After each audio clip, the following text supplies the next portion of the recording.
আসসালামু আলাইকুম, কেমন আছেন সবাই? আশা করছি অনেক ভালো আছেন। আবারও ওয়েলকাম জানাচ্ছি আমি Jebin Mishu, home cooking Jebin recipe থেকে। আবারও চলে এসেছি আপনাদের জন্য নতুন আরেকটি রেসিপি নিয়ে। আর আজকে আপনাদেরকে তৈরি করে দেখাবো খুবই মজাদার, খুবই ইয়াম্মি একটি নাস্তার রেসিপি, যেটি হচ্ছে পাউরুটি দিয়ে আর ডিম দিয়ে তৈরি করা একটি ইয়াম্মি ইয়াম্মি ইয়াম্মি রেসিপি। আর যখনই বাসায় কোনো অতিথি চলে আসবে, ঝটফট তৈরি করে ফেলতে পারবেন এই রেসিপিটি। অবশ্যই কিন্তু আমার ভিডিও ভালো লাগলে ভিডিও শেয়ার করবেন, চ্যানেলটিতে সাবস্ক্রাইব করবেন, ভিডিওতে লাইক করবেন, কমেন্ট করবেন। আমি এখানে পাউরুটির যে রেসিপিটা তৈরি করব তার জন্য এরকম ছোট ছোট মিনি পাউরুটি নিয়েছি 3টা।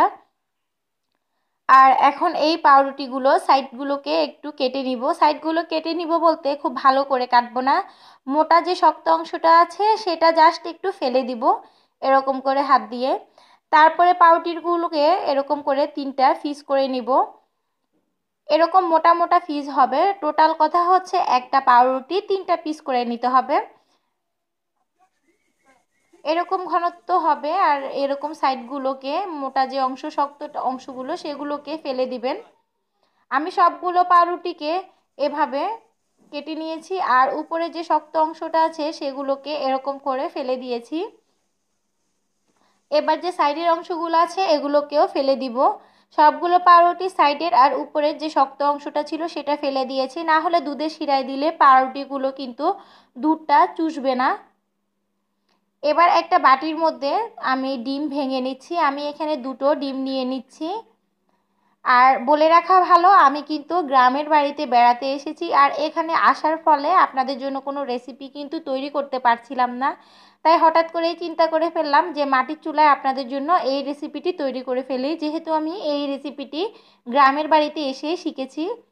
এবার এই 2টো ডিমের সাথে 1 চা চামচের মতো, 1 টেবিল চামচ চিনি দিয়ে দিয়েছি।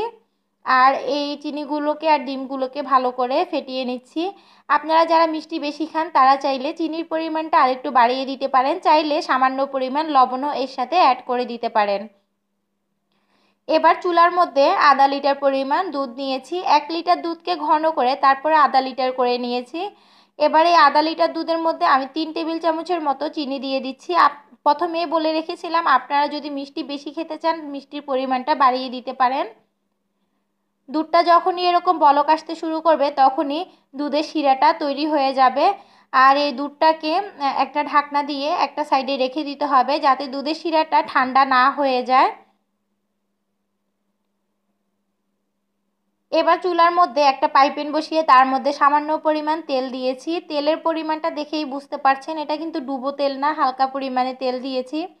এবার এই ডিমের যে মিশ্রণটা আছে এটার মধ্যে পাউরুটিগুলোকে ভালো করে ডুবিয়ে নিব, 4-5টা ভালো করে ডুবিয়ে তারপরে এরকম পাইপেনের মধ্যে গরম তেলের মধ্যে দিয়ে 2টো পাশ ছেঁকে নিব। আমি সবগুলো পাউরুটি এরকম করে পাইপেনের মধ্যে দিয়ে দিচ্ছি। এবার একটা পাশ যখনই একটু হালকা ভাজা হয়ে যাবে তখনই এরকম করে উল্টে অন্য পাশটা ভেজে নিতে হবে। এরকম করে 2টো পাশই কিন্তু আপনারা ভেজে নিতে পারেন।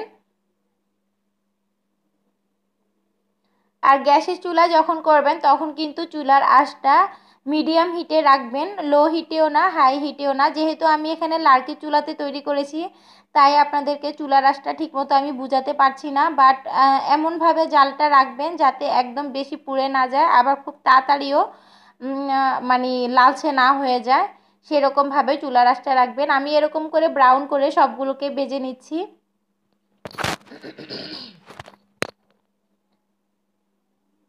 আর এরকম করে সাইডগুলোকেও একটু উঠিয়ে উঠিয়ে এটাকে ভেজে নিতে হবে যাতে সবগুলো পাশ সমানভাবে ভাজা হয়।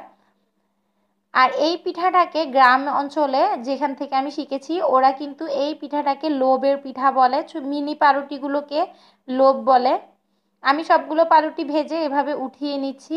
আর বাকি যে পাউরুটিগুলো ছিল সেগুলোকেও এরকম করে ভেজে নিব, ভেজে তারপরে এটাকে দুধে শিরায় দিব।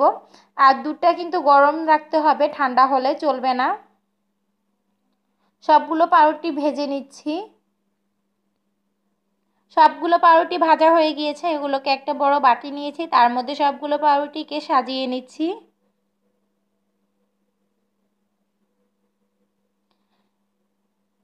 সবগুলো পাউরুটি সাজিয়ে নেওয়া হয়ে গিয়েছে। এবার বাটির মধ্যে পাউরুটিগুলো যে রেখেছিলাম সেই বাটির মধ্যে উপর থেকে দুধের গরম সিরাপটা দিয়ে দিয়েছি। আর দেওয়ার ফলেই দেখবেন এই পাউরুটিগুলো একটু নরম হতে শুরু করেছে। আর তখনই এরকম উল্টে পাল্টে দিবেন পাউরুটিগুলোকে, আর আধা ঘন্টা পর্যন্ত এটাকে ঢাকনা দিয়ে ঢেকে রেখে দিবেন, কারণ এর মধ্যে পাউরুটিগুলো চুষে নিবে দুধটা। আপনারা চাইলে এটাকে ঠান্ডা করেও খেতে পারেন।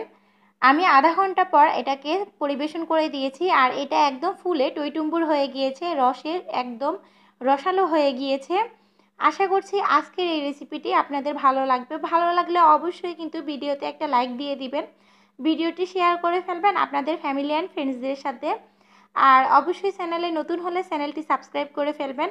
কমেন্ট করে জানাবেন কেমন লেগেছে আপনাদের, আর কেমন হয়েছে অবশ্যই সেটাও জানাবেন।